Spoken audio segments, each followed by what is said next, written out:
Some women don't chase, and yet they're never forgotten. They move like twilight, neither day nor night, but a threshold where souls remember what minds deny.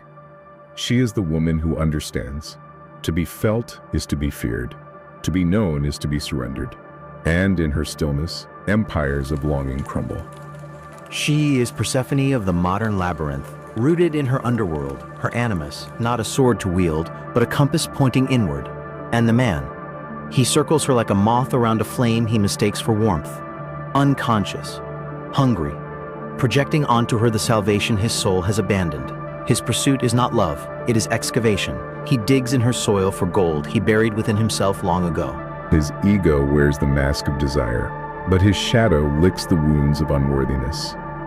This is where the silent war begins, when his avoidance becomes her echo, when his silence becomes her question. Am I not enough? Too much? The problem or the cure? Here, the anima screams. But listen, this is not your cry. It is his orphaned pain masquerading as your worth. His withdrawal is not a verdict, it is a confession of the parts he exiled, vulnerability, surrender, the need to be held. You are not his mirror. You are the ocean reflecting a storm he refuses to sail. Feel it now, that hook in your ribs when he vanishes, that ancient tremor whispering, fix this.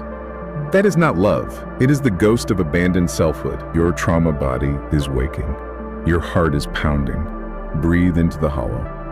This is where your power hibernates. First turning point, the day she names the projection. This is not mine. His fear of commitment, the feral child in him, starving for control.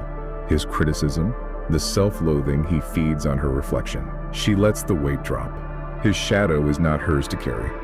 Second turning point, the hour she reclaims the animus, that inner masculine force she lent him, the strength to fight for him, decode him, save him.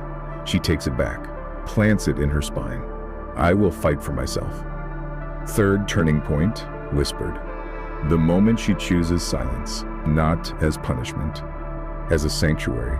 She stops weaving stories to excuse his absence, stops offering her body as an apology. In that void, that terrifying stillness, her soul exhales. This is the alchemy, when detachment becomes devotion to herself, when she stops tending the garden of his potential and becomes the wilderness. Jung's individuation is not a destination. It is the daily sacrament of choosing wholeness over fragments, of saying, I will not abandon myself to be loved. Second person shift, fierce, intimate.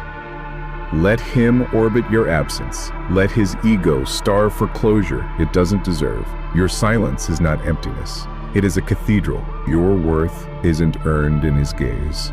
It is unearthed in the dark soil where you buried your name. Dig. She walks away not from love, but from the illusion of it. From the theater of earning what was never hers to begging for it. In her detachment, she gifts him the very thing he craved, a reflection of his unclaimed depth.